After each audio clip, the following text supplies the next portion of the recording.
Hello my friends and welcome to The Simple Sober Life. I am Joshua and thank you so much for joining me here today.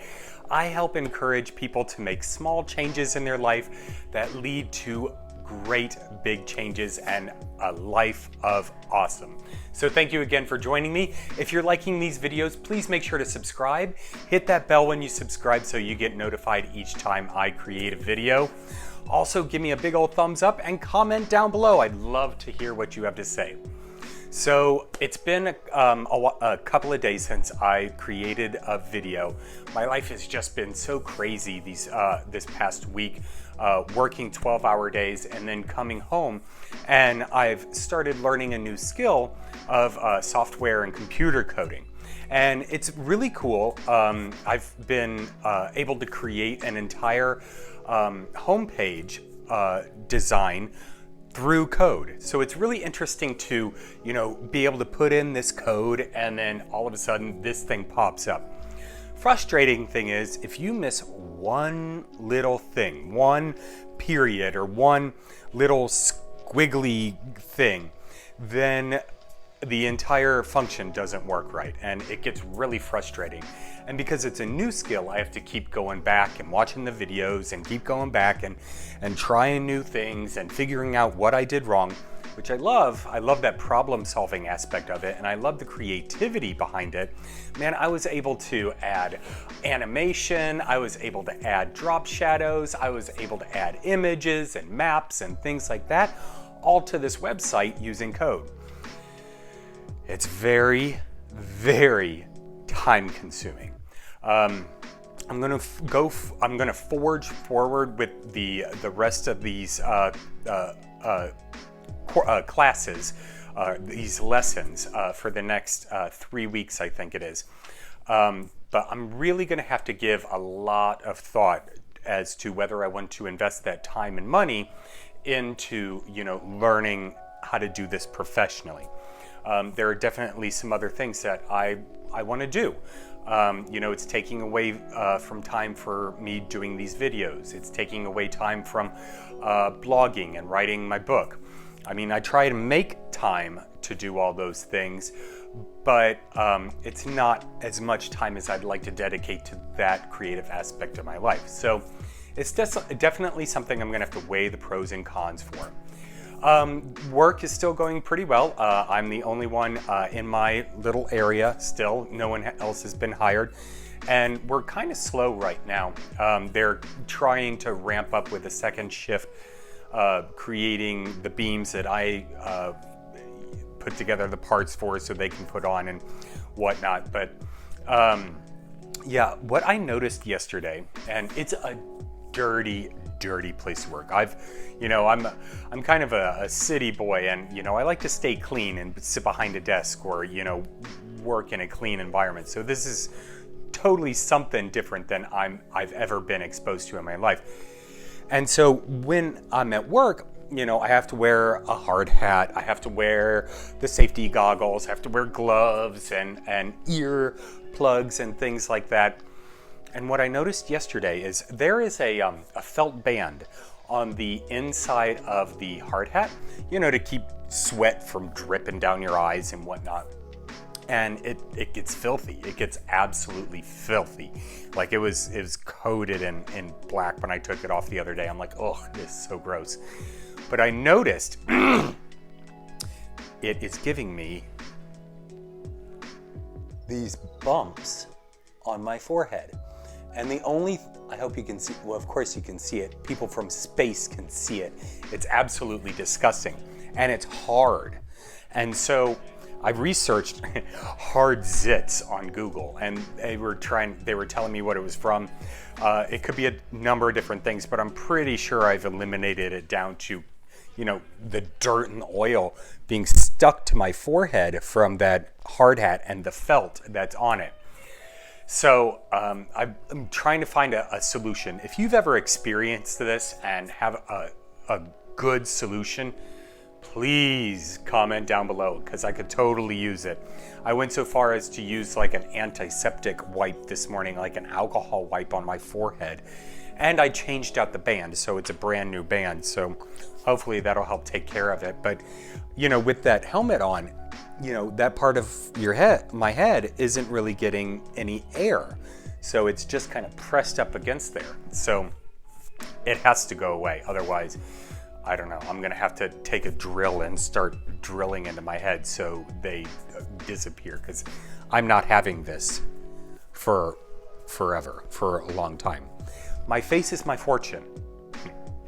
That's why I'm broke. Just kidding. But, anyway. So one of the things that the thing that I wanted to talk about today was I came across an article in Forbes Magazine, and it's called the 22 micro changes that you can do in the next year to completely change your life. And I wanted to share this with you and get your thoughts. I'd like to hear your thoughts. So comment down below if you have a favorite change or if you've implemented any of these changes and the results that you've been seeing. So the first one is get rejected more. Now that sounds weird, right? I mean, who wants to be rejected? Not many people love going out and having people tell them no or say, hey, no, don't talk to me. I love those ringing people, and we're coming up to the holiday season, standing outside Walmart, just ringing the bell, collecting money. I'm like, why aren't they arrested for solicitation? Get them out of here, because I don't want people up in my face. I know it's for charity, and I give in other ways, so don't put me down for that. But those people bother me, and the ringing of the anyway. Get rejected more. So essentially, what they're saying is, in order to get rejected more, you actually have to go out and talk to people more. And so that kind of makes sense. And they, of course, link it to business. When I had my business, I had to go out every day and, meet new people and try and get new clients and new prospects and new leads and things like that. When I worked in finance, I had to do the same thing. And all these other different career paths that I've been on, I've had to go out and I've had to meet people. But it can also be linked to relationships. Friendships, love interests, and things like that. So getting rejected more means that you're actually getting out and meeting new people. So they suggest getting out and meeting at least 2 new people a day. And that kind of makes sense, right? If we want to build our sphere of influence, if we want to, grow personally and professionally, then we actually have to get out and meet people most of the time. But, if we're getting out and meeting people and if we're getting rejected more, then that means we're doing our job. We're making that micro change to help create a larger change within our life. And I just realized how long this video is going to be if I go through all 22 of them. So I'll make sure to link the article down below so you can check it out. And I'm going to limit this to my 5 favorite. So one of my other favorites is write a paragraph a day. I absolutely love this one. And I encourage everyone to write something every single day. It could be that book that's inside you, and all of us have a story inside of us. It could be a poem. It could be a business plan. You got those business ideas up in your head. Why not jot a couple of ideas down every single night and watch it grow? And the cool thing about this is once you start getting in the habit of writing on a consistent basis, then it becomes second nature. I mean, even though I'm not working on my book every single day, I do make sure to put time aside every single week, a couple hours every single week to focus on my book. I'm also writing blog posts. I'm also writing, social media posts and things like that. So I'm constantly writing. And what I've noticed about writing is that every time I write something, I kind of discover or kind of realize something new about myself. Something that I'd forgotten about, or something that a new idea that'll pop in my head and, I should run with that one, and things like that. So writing can actually, not only pump the creative flow, but it can also, help with self-realization, which is awesome. Forbes also recommends checking your bank accounts every single day. Now, I do this every day. Every day I check my account, and that way I have a solid understanding of exactly what I have. I know what's coming up, and I can plan for different things. Right now, when I get paid, there are certain bills that I have to take out. I am paying back some old debts and things like that, and I'm starting to build for the future. And so, I'm not only checking my checking account, but I'm checking my savings account, which is where the money is going so that I can get a car, hopefully within the next month. I also checking my stocks, and I'm checking my retirement funds. I'm checking all of those, and that way I know where I'm at, and with the goals that I have in mind financially, what I need to do extra in order to get there quicker, or at least on track. So it's really important to check your accounts every single day, because there have been so many times that I'll go a week, 2 weeks, never even taking a look at my account. This was in the past, and I'd go up to make a purchase and overdrawn.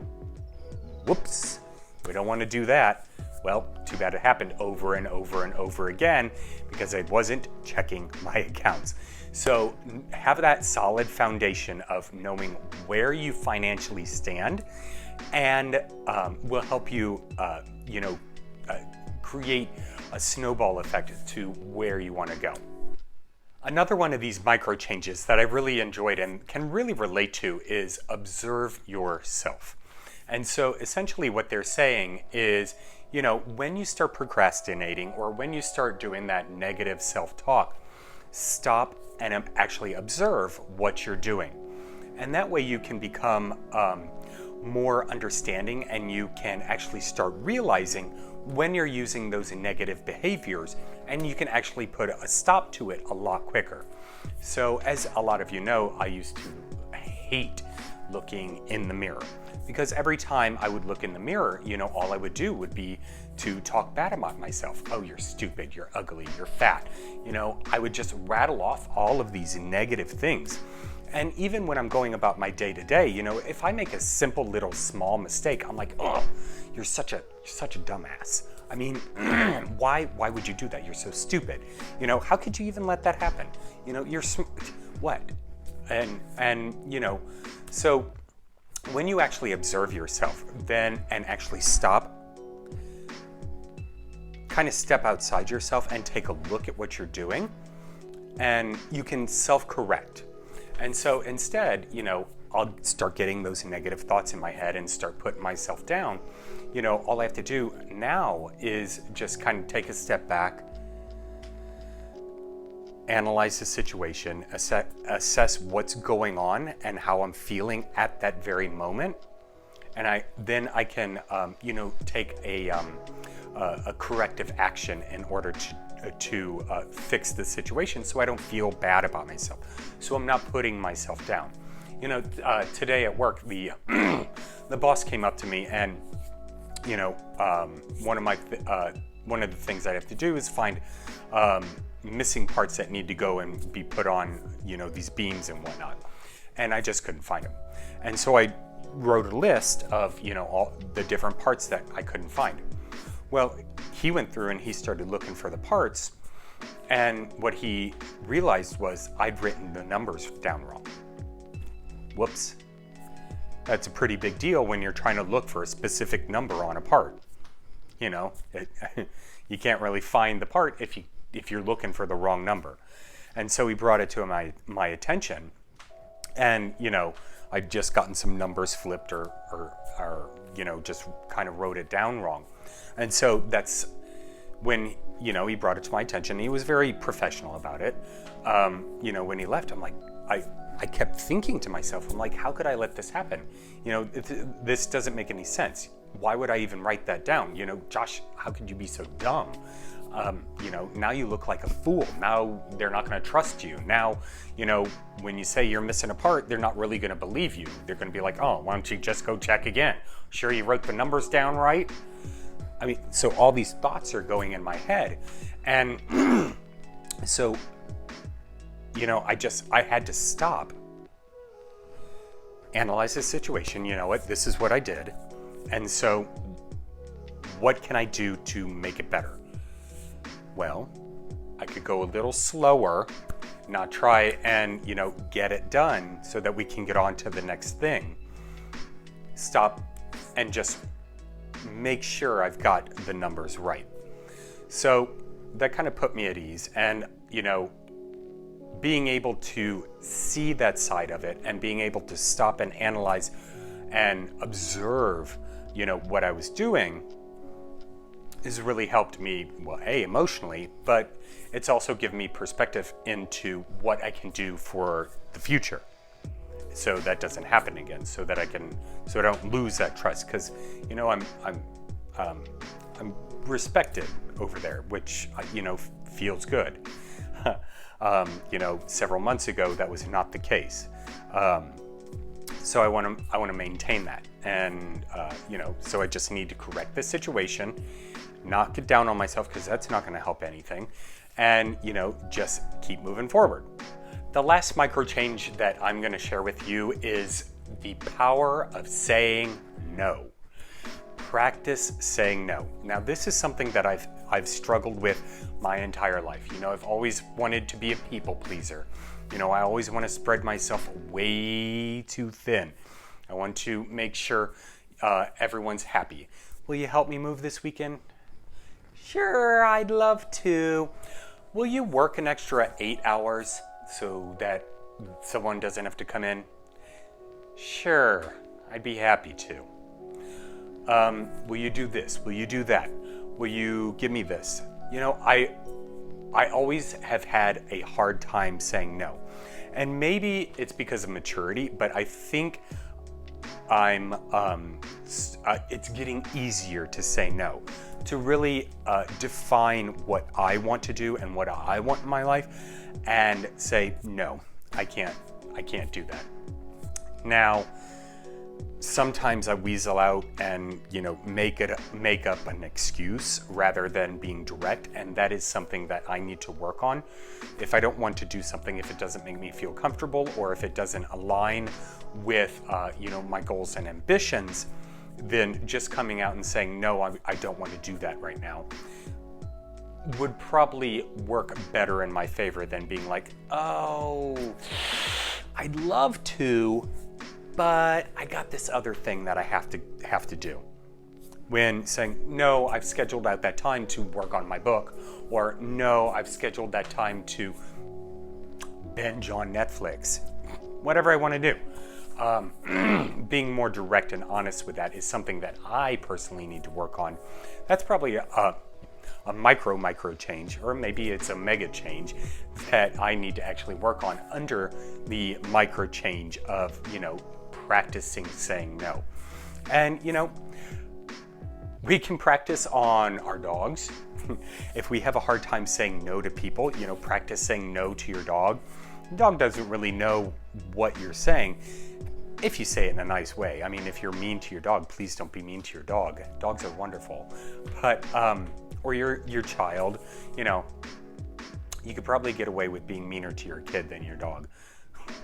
But anyway, those are the 5 micro changes that I've chosen out of this list of 22. And again, I will make sure to post the article down below so you can check it out for yourself. Let me know. I would love to hear your comments and your feedback about these. Which micro changes are you implementing, or do you plan to implement so that your life can be completely different within the next year? My name's Joshua Abel. This is The Simple Sober Life, and I thank you so much for joining me today. Make sure, again, to subscribe. Hit that bell when you subscribe so you get notified each time I create a video. Also, give this video a big thumbs up if you enjoyed it, and get those comments down there. I will talk to you soon, my friends. Take care.